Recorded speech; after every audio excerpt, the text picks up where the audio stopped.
달빛처럼 포근한 옛 이야기 월명야담입니다. 오늘도 건강과 웃음이 늘 함께 하시길 바랍니다.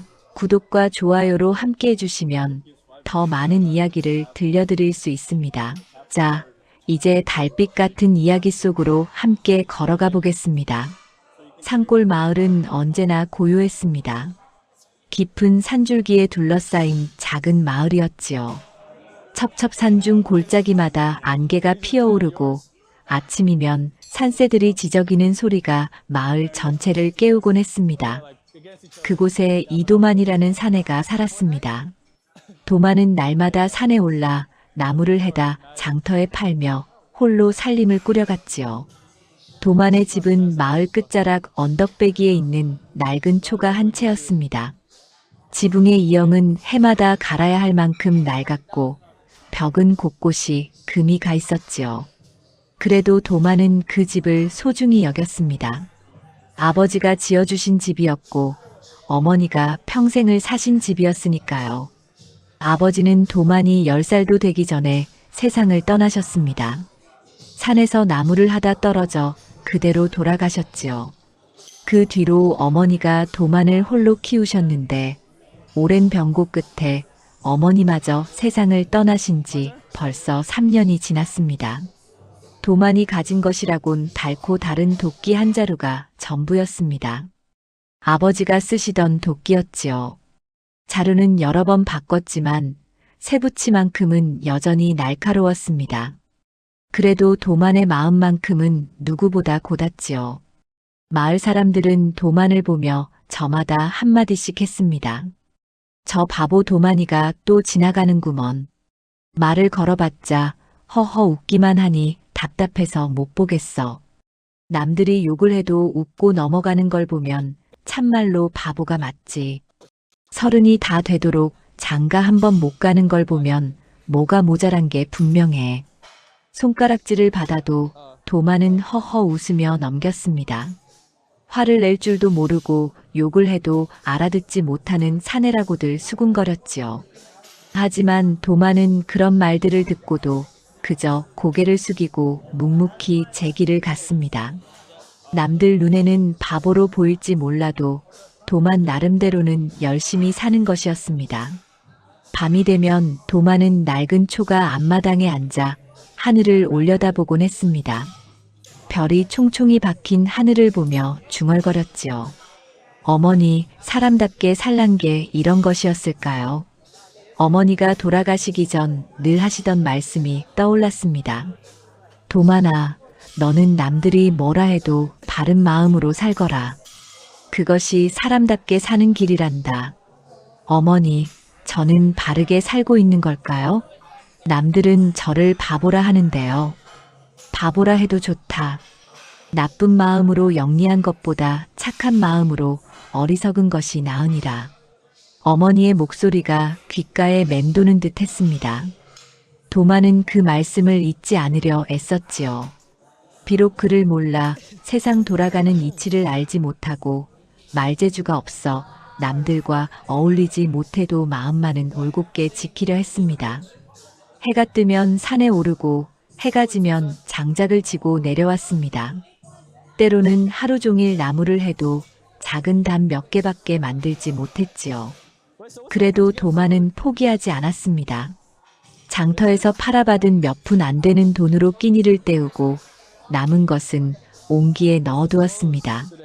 언젠가는 어머니처럼 좋은 일을 만나 살림을 꾸릴 날을 꿈꾸며 조금씩 모아두는 것이었지요. 어느 날 장터에서 도만이 장작을 팔고 있을 때였습니다. 마을의 부잣집 도련님 서춘배가 친구들과 지나가다 도만을 보고 비웃었습니다. 저기 바보가 장작을 팔고 있구먼.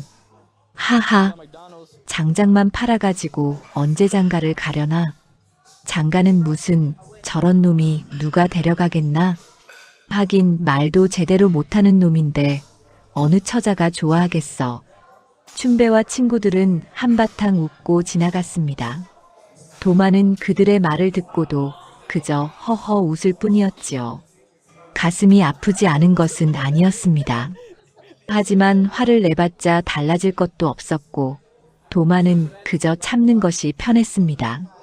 세상은 냉정했습니다. 힘없고 배움 없는 이들에게 세상은 가혹했지요. 양반네들은 도만을 사람 취급도 하지 않았고 같은 산 것들도 도만을 우습게 보았습니다. 하지만 도만의 마음만은 따뜻했습니다. 남이 어려우면 제 것을 나누었고 남이 아프면 먼저 손을 내밀었습니다. 이웃집 할멈이 아플 때는 장작을 날라다 주었고 과부댁 아이가 배고파하면 제 끼니를 덜어주기도 했지요. 그런 마음을 알아주는 이는 없었지만 도만은 그래도 괜찮았습니다. 어머니가 그렇게 사셨으니 도만도 그렇게 살면 되는 것이었습니다. 밤이면 또 하늘을 올려다보며 중얼거렸지요. 어머니, 제가 이렇게 살면 되는 것이지요. 바보라 해도 좋으니 이렇게 살면 되는 것이지요. 별들은 아무 말 없이 반짝였습니다. 도마는 그 별빛을 보며 내일도 똑같이 살아갈 것을 다짐했지요. 산에 오르고 나무를 하고 장터에 팔고 또 그렇게 하루를 보내는 것입니다.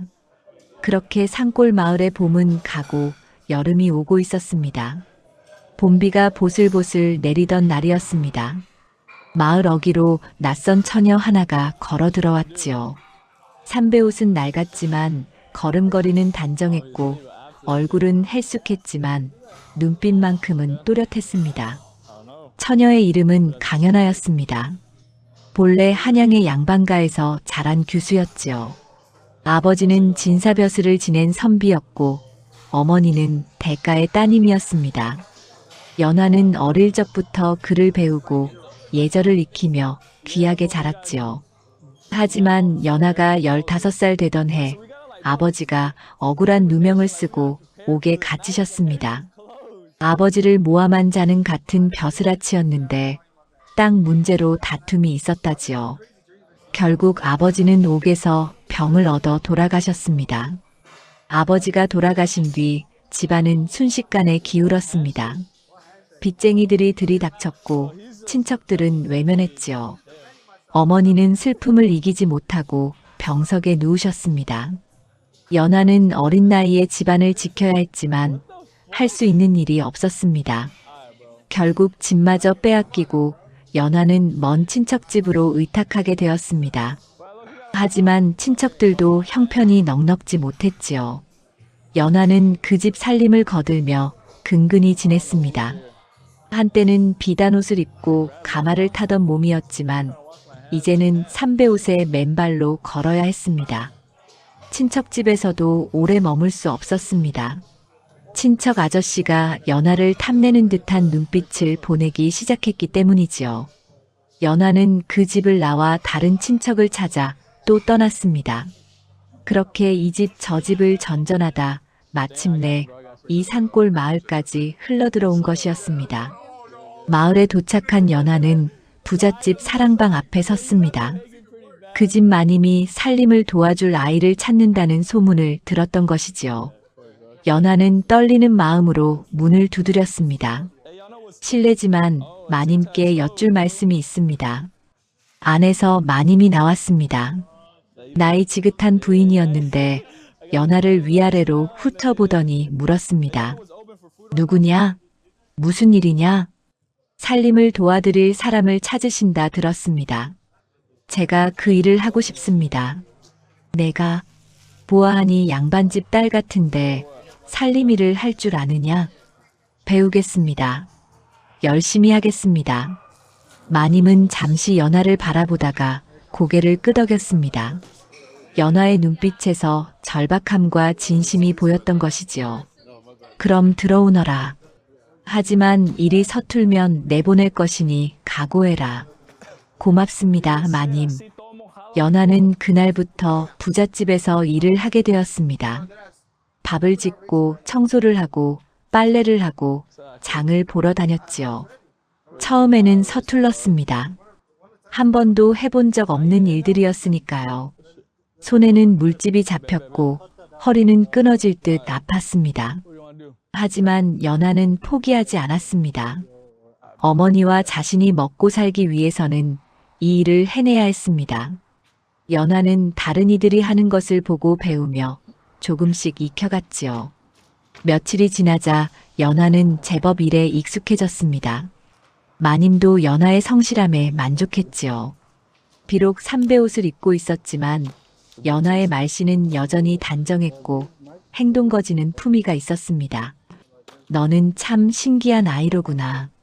양반집 딸이었다는 게 한눈에 보이는데 이런 굳은 일도 마다하지 않으니 말이야.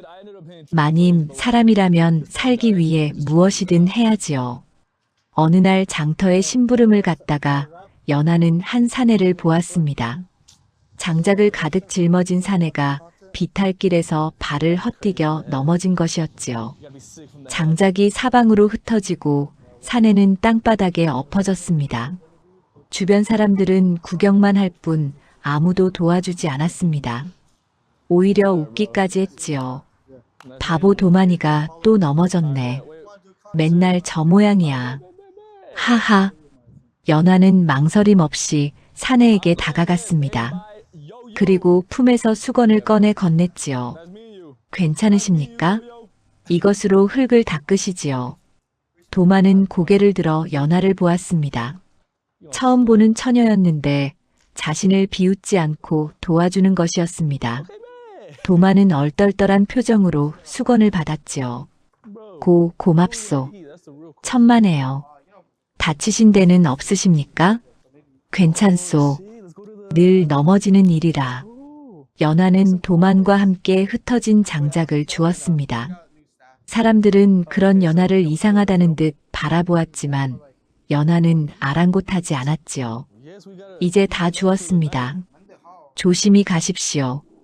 고맙소 낭자. 도마는 연하에게 고개를 숙여 인사했습니다. 연하도 가볍게 고개를 숙이고 자리를 떠났지요. 그날의 짧은 만남이었지만 두 사람의 마음에는 무언가가 남았습니다. 도마는 연하의 따뜻한 눈빛을 잊을 수가 없었습니다. 연하 역시 도만의 순박한 얼굴이 자꾸만 떠올랐지요. 그렇게 두 사람의 인연은 시작되고 있었습니다. 며칠 뒤 마을에 작은 잔치가 열렸습니다. 부잣집 주인 영감의 환갑잔치였지요. 마을 사람들이 모두 모여 떡과 술을 나누며 흥겹게 놀았습니다. 연하도 마님을 따라 잔치에 나왔는데 구석에서 조용히 시중을 들고 있었지요. 잔치 한편에서는 서춘배가 친구들과 어울려 술을 마시고 있었습니다. 춘배는 마을에서 제일 가는 부잣집 외아들이었습니다. 그 집안은 대대로 땅을 많이 가지고 있었고 춘배의 아버지는 장사로도 큰 돈을 벌었지요. 그래서 춘배는 어릴 적부터 하고 싶은 대로 하며 자랐습니다. 술이 거나하게 취한 춘배는 연하를 보더니 눈빛이 달라졌습니다. 연하의 맑은 얼굴과 단정한 자태가 눈에 들어온 것이지요. 춘배는 비틀거리며 연하에게 다가갔습니다. 이런, 여기 고운 처자가 있었구먼. 얼굴을 좀 보자. 연하는 고개를 숙인 채 뒤로 물러났습니다. 하지만 춘배는 물러서지 않고 더 가까이 다가왔지요. 왜 피하느냐? 내가 무섭더냐? 도련님 취하셨습니다. 물러나 주십시오. 말투 좀 들어봐라. 양반집 교수였다더니 이제는 머슴보다 못한 신세라지. 춘배의 친구들이 킬킬거리며 웃었습니다. 연하의 얼굴이 창백해졌지요. 아무리 몰락했어도 양반과 딸로서의 자존심은 남아있었습니다.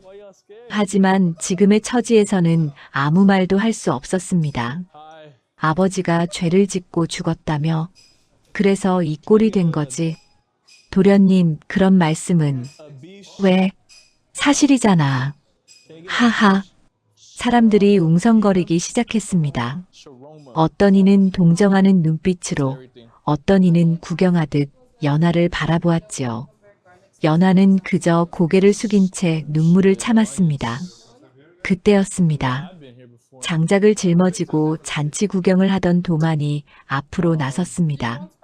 도만은 춘배와 연하 사이에 섰지요. 도련님, 그만하시지요. 뭐야, 너는? 아, 바보 도만이잖아. 내가 왜 나서? 낭자 얼굴을 더럽히지 마시오. 도만의 목소리는 평소와 달리 단호했습니다. 사람들이 웅성거렸지요. 바보 도만이가 서춘배 도련님한테 대든다고 수군거렸습니다. 낭자, 하하, 저게 무슨 낭자야? 그냥 식모 아니냐? 양반집 따님이시오. 비록 지금은 어려운 처지에 계시지만 흙에 핀 꽃도 향기는 있는 법이오. 도만의 말에 잔치 분위기가 싹 가라앉았습니다. 사람들은 서로 얼굴만 쳐다보았지요. 춘배는 얼굴이 벌개져서 소리쳤습니다. 이 바보놈이 감히, 너 같은 놈이 무슨 염치로. 제가 바보인 것은 맞소. 하지만 사람을 함부로 대하는 것이 옳지 못하다는 것쯤은 압니다. 춘배가 주먹을 불끈 쥐었습니다. 하지만 어른들이 지켜보는 자리였기에 함부로 손을 쓸 수는 없었지요. 춘배는 도만을 노려보며 이를 갈았습니다. 좋아, 오늘은 참아주겠다. 하지만 두고 보자, 바보 자식아. 춘배는 친구들과 함께 자리를 떠났습니다.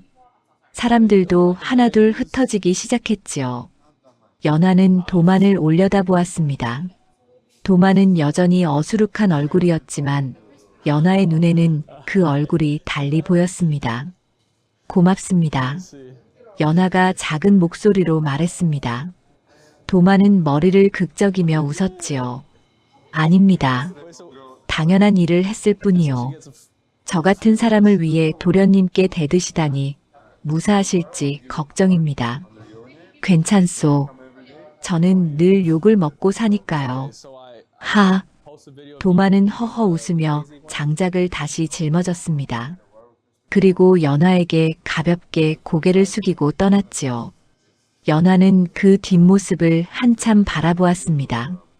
그날 밤 연하는 달빛 아래 앉아 있었습니다. 낮에 있었던 일이 자꾸만 떠올랐지요. 춘배의 모욕적인 말도 사람들의 차가운 시선도 견딜만 했습니다. 이미 여러 번 겪은 일이었으니까요. 하지만 도만의 말은 달랐습니다. 흙에 핀 꽃도 향기는 있는 법이요. 그 말이 가슴에 와닿았습니다. 연하는 혼잣말처럼 중얼거렸지요. 세상은 신분으로 사람을 재는구나.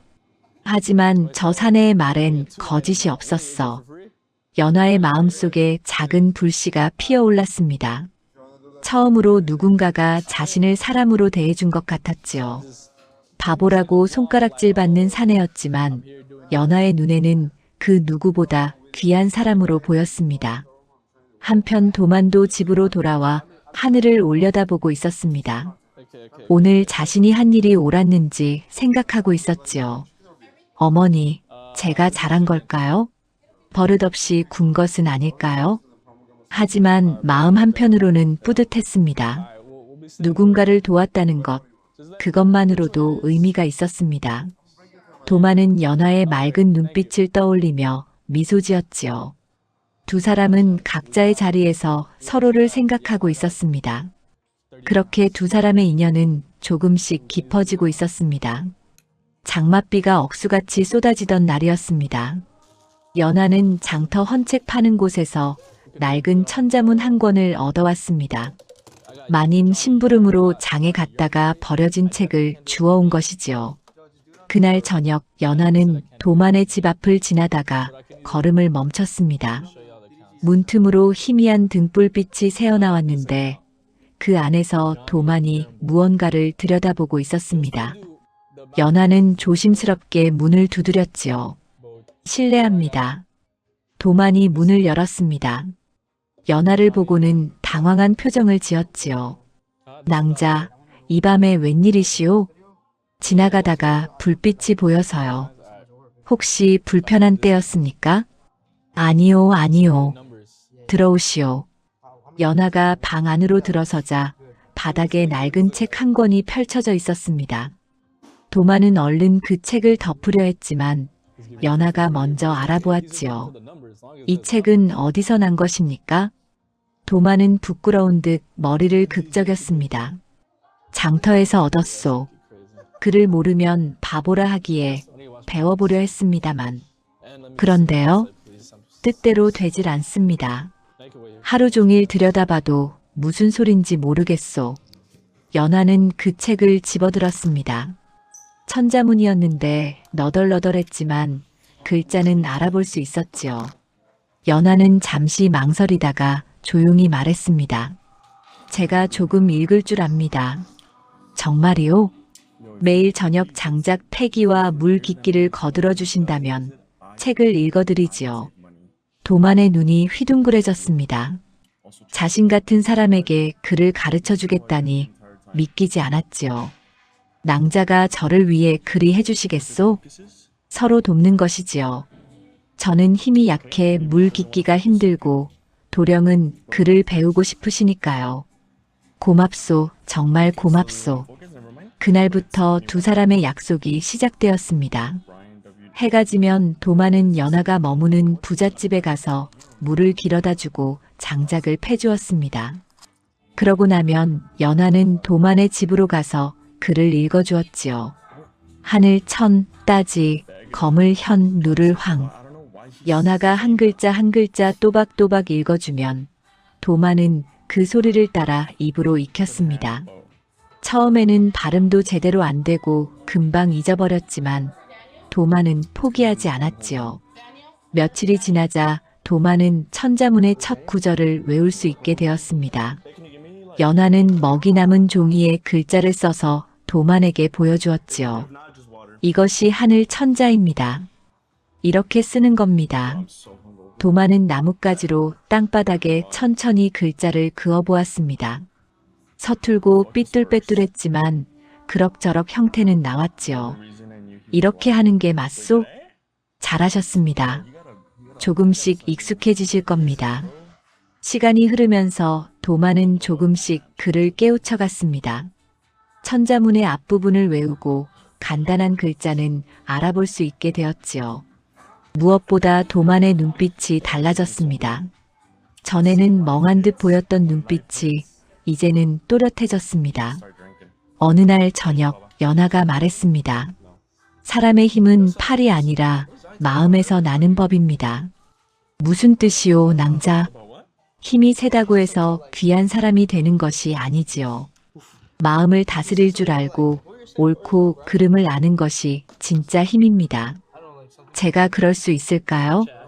이미 하고 계십니다. 저를 도와주시는 것도 글을 배우려 애쓰시는 것도 모두 마음의 힘이지요. 연하의 말이 도만의 가슴에 깊이 새겨졌습니다. 도만은 그날 이후 세상을 보는 눈이 달라졌지요. 전에는 그저 하루하루 살아가는 것만 생각했는데 이제는 무언가를 배우고 이해하려 했습니다. 장터에 나가면 사람들이 주고받는 말을 귀 기울여 듣고 물건 값을 계산할 때도 머릿속으로 헤아려 보았습니다. 간단한 계산이 가능해지자 장사치들이 도만을 속이지 못하게 되었지요. 어라, 도만이가 달라졌네. 전에는 계산도 못하더니 이제는 제법이군. 마을 사람들도 도만의 변화를 눈치채기 시작했습니다. 도만은 여전히 말수가 적고 어수룩해 보였지만 예전처럼 쉽게 속아 넘어가지 않았습니다. 저녁이면 연하와 도만은 함께 앉아 글을 읽고 이야기를 나누었습니다. 연하는 한양에서 보고 들은 것들을 이야기해 주었고 도만은 산과 들에서 겪은 일들을 말했지요. 한양에는 정말 높은 성문이 있소? 그렇습니다. 사대문이라 하는데 하도 높아서 올려다보면 목이 아플 정도지요. 낭자는 언젠가 다시 한양으로 돌아가고 싶으시오? 연하는 잠시 말이 없었습니다. 그리고 조용히 대답했지요. 예전으로 돌아갈 수는 없습니다. 하지만 지금 이 자리가 나쁘지 않습니다. 제가 있어서요? 연하는 얼굴이 붉어지며 고개를 돌렸습니다. 도만도 민망해하며 머리를 극적였지요. 두 사람의 마음은 그렇게 조금씩 가까워지고 있었습니다. 스승과 제자로 시작했지만 이제는 서로에게 없어서는 안 될 사람이 되어가고 있었지요. 석 달이 흘렀습니다. 도만의 삶은 조금씩 달라지고 있었지요. 글을 조금 익히자 장터에서 물건값을 제대로 계산할 수 있게 되었습니다. 장사치들이 속이려 해도 이제는 알아챌 수 있었지요. 이 나무 한 단에 다푼이라 했는데 세 단이면 15푼이요. 도마니가 셈을 할 줄 아네. 조금 배웠소. 장사치들은 신기하다는 듯 도만을 바라보았습니다. 전에는 속이기 쉬운 상대였는데 이제는 그럴 수가 없었지요. 일솜씨도 더욱 믿음직해졌습니다. 나무를 할 때도 전보다 야무지게 했고 장작을 패는 솜씨도 나아졌습니다. 무엇보다 일을 하면서도 머릿속으로 이것저것 생각하게 되었지요. 이 나무는 불쏘시개로 좋겠구먼. 이건 오래 타니까 따로 묶어야겠어. 도마는 이제 그냥 기계적으로 일하지 않았습니다. 어떻게 하면 더 좋은 장작을 만들 수 있을까? 어떻게 하면 손님들이 더 좋아할까 고민했지요. 무엇보다 남을 대하는 마음이 변했습니다. 전에는 욕을 먹으면 그저 멍하니 웃기만 했는데 이제는 까닭을 생각해보게 되었습니다. 그리고 연화에게서 배운 대로 마음을 다스리려 애썼지요. 어느 날 장터에서 한 할멈이 짐을 들고 비틀거리고 있었습니다. 도마는 다가가서 말했습니다. 할멈, 제가 들어드리겠습니다. 아이고, 고맙구나. 총각, 천만에요. 어르신 집까지 바래다 드리겠습니다. 전에도 도마는 남을 도왔지만 이제는 그 마음가짐이 달랐습니다. 그냥 시키는 대로 하는 것이 아니라 스스로 생각하고 판단해서 행동했지요. 마을 사람들도 도만을 다시 보기 시작했습니다. 도만이가 많이 변했어. 바보가 아니라 원래 착한 사내였구먼. 말수는 여전히 적지만 속은 깊은 것 같아. 심지어 도만에게 일을 부탁하는 사람들도 생겨났습니다. 밭을 갈아달라거나 집을 고쳐달라거나 하는 일들이었지요. 도만은 그런 일들을 성실하게 해냈습니다. 연화는 도만의 변화를 보며 흐뭇해했습니다. 자신이 가르친 것이 헛되지 않았다는 생각이 들었지요. 하지만 연화 자신도 변하고 있었습니다. 도만과 함께 시간을 보내면서 연화는 마음의 평화를 찾았습니다. 한양에서의 화려했던 날들은 이제 아득한 꿈처럼 느껴졌지요. 지금 이 순간 도만과 함께 있는 이 시간이 더 소중하게 여겨졌습니다. 어느 날 저녁 연화가 책을 읽어주다가 문득 말했습니다. 도령은 참 신기한 분이십니다. 제가요? 무엇이 신기하오? 다른 사람들은 글을 배우면 뽐내기 바쁜데 도만 어른은 더욱 겸손해지시니까요. 낭자가 가르쳐 주신 덕이요. 사람의 힘은 마음에서 나온다 하셨잖소. 연화는 미소를 지었습니다. 도만은 자신의 말을 정말로 가슴에 새기고 있었던 것이지요. 하지만 이런 변화를 탐탁지 않게 여기는 이가 있었습니다. 바로 서춘배였지요.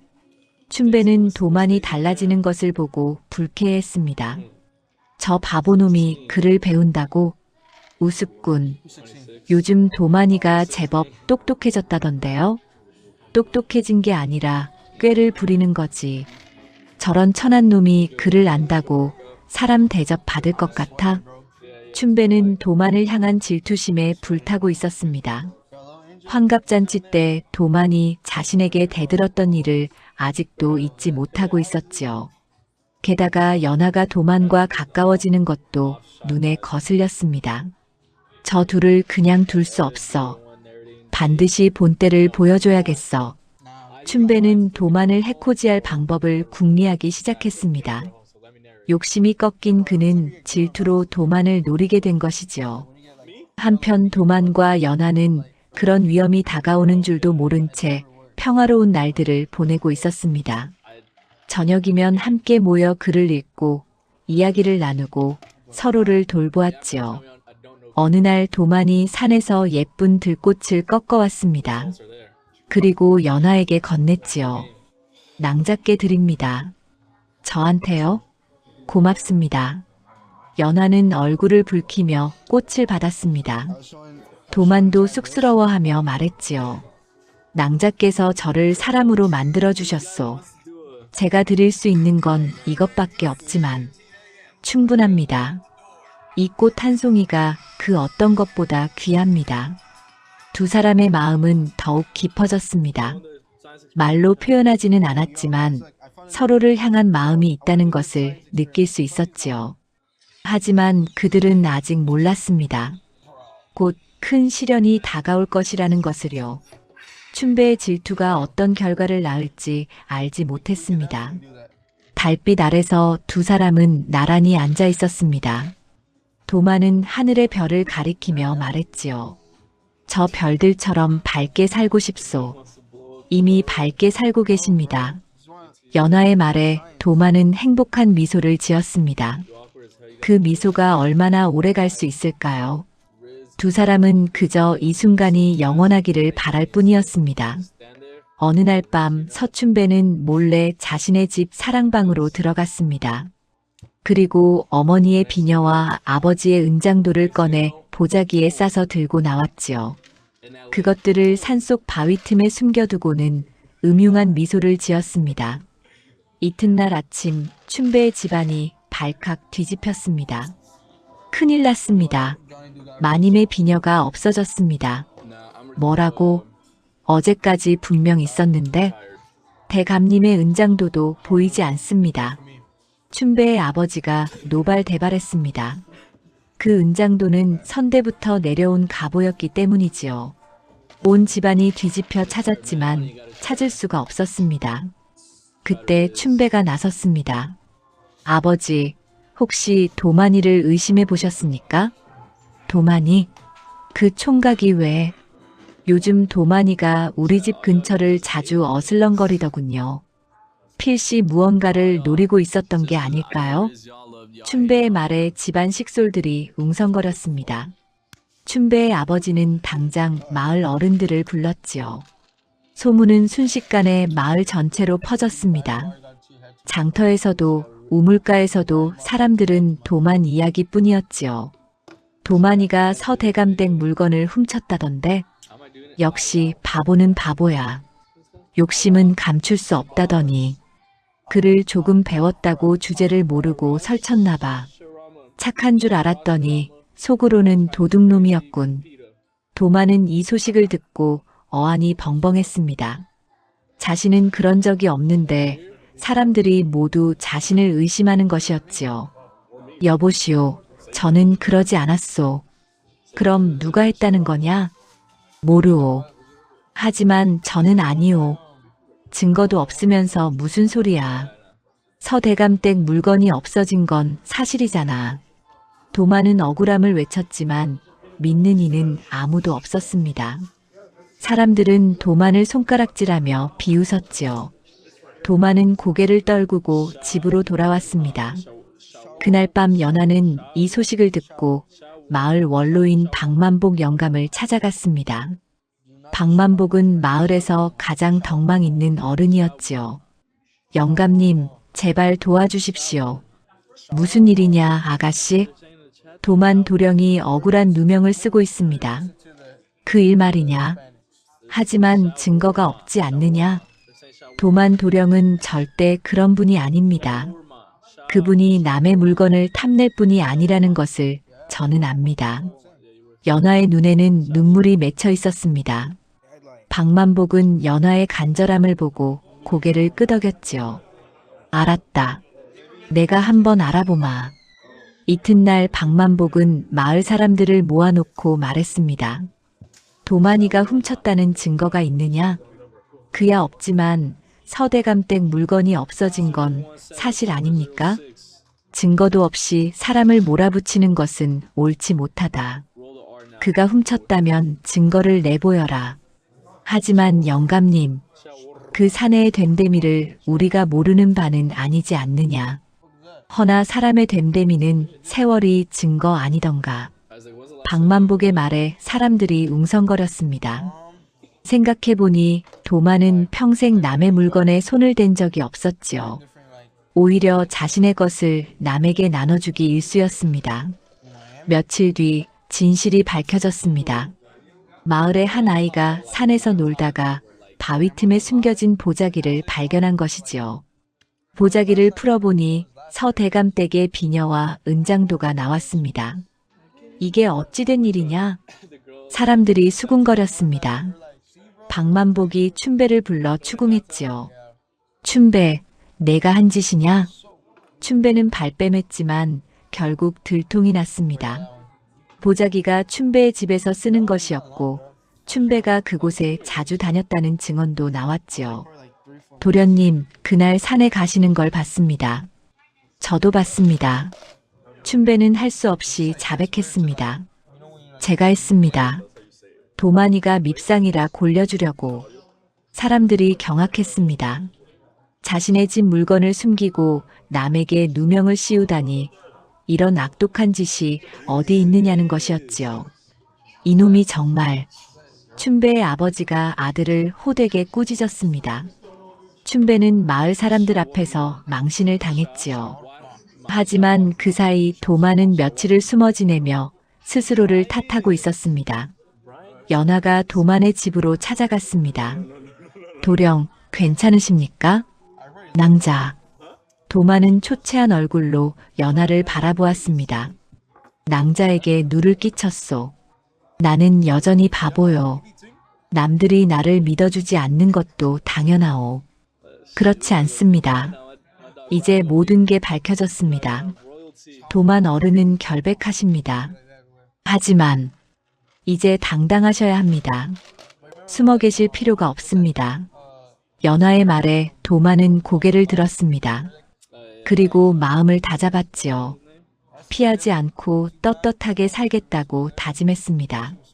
춘배의 거짓이 드러난 뒤에도 도만은 분노하지 않았습니다. 마을 사람들은 도만이 춘배를 찾아가 따지거나 화를 낼 줄 알았지요. 하지만 도만은 오히려 춘배를 찾아가 고개를 숙였습니다. 춘배는 그날 이후 집에 틀어박혀 있었습니다. 마을 사람들의 손가락질이 두려웠던 것이지요. 그런데 도만이 찾아왔다는 소식에 춘배는 몸을 움츠렸습니다. 뭐 하러 왔느냐? 비웃으러 왔느냐? 도만은 조용히 춘배 앞에 앉았습니다. 그리고 차분하게 말했지요. 욕심이란 누구에게나 있는 법이요. 나 또한 마음을 다스리지 못했다면 같은 길을 갔을 것이요. 낭자께서 가르쳐주지 않으셨다면 말이요. 춘배는 아무 말도 하지 못했습니다. 자신에게 누명을 씌운 상대가 오히려 이런 말을 하다니 믿기지 않았지요. 도련님도 누군가 좋은 가르침을 주었다면 이러지 않았을 것이요. 그러니 이제부터라도 마음을 다스리며 사시오. 도만은 그렇게 말하고 일어났습니다. 춘배는 도만의 뒷모습을 멍하니 바라보았지요. 가슴 한편이 뜨거워지는 것을 느꼈습니다. 그날 저녁 박만복은 마을 사람들을 모아놓고 말했습니다. 오늘 내가 도만을 만나 이야기를 나누었네. 영감님, 도만이가 뭐라 하던가요? 그 총각은 춘배를 용서했네. 아니, 오히려 춘배를 걱정하더군. 사람들이 놀라 서로를 쳐다보았습니다. 누명을 쓴 사람이 누명 씌운 사람을 걱정하다니 이해할 수 없는 일이었지요. 참된 배움이란 글이 아니라 마음을 아는 것이로다. 박만복이 감탄하며 말했습니다. 이도만이야말로 진짜 사람이라. 그를 아는 양반들보다 마음이 더 곧지 않은가. 영감님 말씀이 옳습니다. 우리가 그동안 도만을 바보라 했지만 진짜 바보는 우리였습니다. 사람들은 도만을 다시 보게 되었습니다. 전에는 어리석다고 무시했지만 이제는 그 마음씨를 존경하게 되었지요. 며칠 뒤 연하는 도만을 찾아갔습니다. 도만은 마당에서 장작을 패고 있었지요. 연하가 다가오자 도만은 손을 멈추고 미소를 지었습니다. 낭자, 어서 오시오. 연하의 눈에는 눈물이 맺혀 있었습니다. 그동안 도만이 겪은 고초를 생각하니 가슴이 아팠지요. 도령, 이제 진정한 사람이 되셨습니다. 아니요. 낭자께서 저를 사람으로 만들어주신 것이요. 제가 한 것은 글자를 가르쳐 드린 것뿐입니다. 마음을 다스리는 것은 도만 어른께서 하신 일이지요. 도만은 고개를 저었습니다. 낭자가 제게 길을 보여주셨소. 사람의 힘은 팔이 아니라 마음에서 나온다고 하셨지요. 이제야 어머니의 말씀을 알겠소. 어머님 말씀이요? 어머니께서 돌아가시기 전에 하신 말씀이요. 바른 마음으로 살라고 하셨지요. 그게 사람답게 사는 길이라고. 연하는 도만의 손을 꼭 잡았습니다. 도만도 연하의 손을 잡았지요. 두 사람의 손은 떨리고 있었습니다. 두 사람은 서로를 바라보았습니다. 말하지 않아도 서로의 마음을 알 수 있었지요. 그들의 마음은 그날 비로소 하나가 되었습니다. 그날 밤 달빛이 유난히 밝았습니다. 도마는 하늘을 올려다보며 말했지요. 어머니, 이제 제가 사람이 된 것 같습니다. 바람이 살랑 불어왔습니다. 마치 어머니가 대답하는 것 같았지요. 며칠 뒤 도마는 박만복 영감을 찾아갔습니다. 연하와의 혼인을 허락받기 위해서였지요. 영감님, 제가 감히 청이 있습니다. 말해보게. 연하 낭자와 혼인하고 싶습니다. 하지만 저는 가진 것도 없고 변변치 못한 사람이라. 박만복은 도만의 말을 듣고 미소를 지었습니다. 자네는 이제 가장 귀한 것을 가졌네. 영감님, 바른 마음 말일세. 그것이 있으면 무엇이든 이룰 수 있지. 그렇다면 내가 연하 아가씨 친척들에게 말해보마. 자네라면 그 아가씨를 잘 모실 것이라 믿네. 고맙습니다, 영감님. 정말 고맙습니다. 도만은 몇 번이고 절을 올렸습니다. 박만복은 도만의 어깨를 두드리며 말했지요. 자네 둘이야말로 하늘이 맺어준 인연이로다. 마을 사람들도 두 사람의 혼인을 축하했습니다. 전에는 도만을 무시했던 이들도 이제는 진심으로 기뻐했지요. 도만이가 좋은 배필을 만났구먼. 연하 아가씨도 복이 많아. 저런 착한 사람을 만나다니. 앞으로 잘 살겠어. 두 사람 다 마음씨가 고우니까. 도만과 연하는 서로를 바라보며 웃었습니다. 힘든 시간도 있었지만 이제는 함께 행복하게 살 수 있을 것 같았지요. 두 사람의 앞날에는 따뜻한 봄날이 기다리고 있었습니다. 도만과 연하는 마을 사람들의 축복 속에 혼례를 올렸지요. 소박한 혼례였지만 마음만은 누구보다 풍성했습니다. 혼례를 치른 뒤 두 사람은 도만의 낡은 초가에서 살림을 차렸습니다. 도만은 여전히 나무를 해다 팔았고 연하는 집안 살림을 꾸렸지요. 가진 것은 없었지만 두 사람은 행복했습니다. 시간이 흐르면서 도만의 삶은 더욱 달라졌습니다. 글을 읽고 쓸 줄 알게 되자 마을 사람들이 도만을 찾기 시작했지요. 편지를 대신 써달라는 이도 있었고 장부를 정리해달라는 이도 있었습니다. 도만이 우리 집 세금 장부 좀 봐주게. 총각 한양에 있는 아들한테 편지 좀 써주겠나? 도만은 그런 일들을 기꺼이 해주었습니다. 돈을 받지 않고도 했지요. 연하는 그런 도만을 보며 흐뭇해했습니다. 어느 날 마을에 세금 문제가 생겼습니다. 아전이 세금을 더 거두려 한다는 소문이 돌았지요. 마을 사람들은 억울해했지만 그를 아는 이가 없어 어찌할 바를 몰랐습니다. 이를 어쩐담. 벌써 세금을 냈는데 또 내라니. 아전놈들이 우리를 속이는 것 아닐까? 하지만 우리가 뭘 알아. 글자도 모르는데. 박만복 영감이 도만을 불렀습니다. 도만이, 자네가 좀 봐주겠나? 예, 영감님. 제가 알아보겠습니다. 도만은 아전이 가져온 문서를 꼼꼼히 살폈습니다. 그리고 문제를 찾아냈지요. 이것은 잘못된 것입니다. 우리 마을 전답이 다른 마을 것으로 잘못 기록되어 있습니다. 그게 정말이냐? 예. 여기 보십시오. 전답 위치가 다릅니다. 도만의 설명을 듣고 마을 사람들은 아전에게 따졌습니다. 결국 잘못이 바로잡혔지요. 사람들은 도만에게 고마워했습니다. 도만이가 아니었으면 큰 손해를 볼 뻔했어. 정말 고맙네. 우리 마을의 보배로구먼. 도만은 이제 마을의 어른이 되어 있었습니다. 마을 일을 의논할 때면 도만의 의견을 물었고 다툼이 생기면 도만이 중재했지요. 연화도 마을에서 귀한 대접을 받았습니다. 양반집 교수답게 예절이 바르고 말씨가 단정했기 때문이지요. 가난한 집에 쌀을 보내고 젊은 부부가 다투면 찾아가 달랬습니다. 부인, 우리 며느리가 말을 안 듣는데 좀 타일러 주시오. 걱정 마십시오. 제가 이야기해 보겠습니다. 연화는 며느리를 불러 조용히 이야기를 나누었습니다. 윽박지르지 않고 차근차근 타이르니 며느리도 마음을 열었지요. 부인, 제 마음을 알아주시니 고맙습니다. 우리는 모두 같은 마음을 가진 사람들이지요. 서로 이해하면 됩니다. 그렇게 두 사람은 마을의 등불 같은 존재가 되었습니다.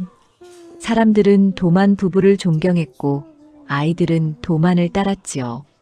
한편 서춘배는 재산을 탕진하고 빚에 쪼들리게 되었습니다. 도박에 손을 댔다가 큰 손해를 본 것이지요. 춘배의 아버지는 아들을 내쳤고 춘배는 결국 객지로 떠났습니다. 떠나기 전날 춘배는 도만을 찾아왔습니다.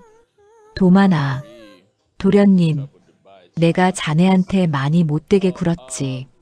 미안하네. 도만은 고개를 저었습니다. 이미 지난 일입니다. 도련님도 이제 새로운 곳에서 잘 사시길 바라겠습니다. 고맙네. 자네 같은 사람이 되고 싶었는데 나는 끝내 그러지 못했어. 춘배는 그렇게 말하고 떠났습니다. 도만은 춘배의 뒷모습을 바라보며 안타까워했지요. 어느 날 저녁 박만복 영감이 도만의 집을 찾아왔습니다. 영감님, 어서 오십시오.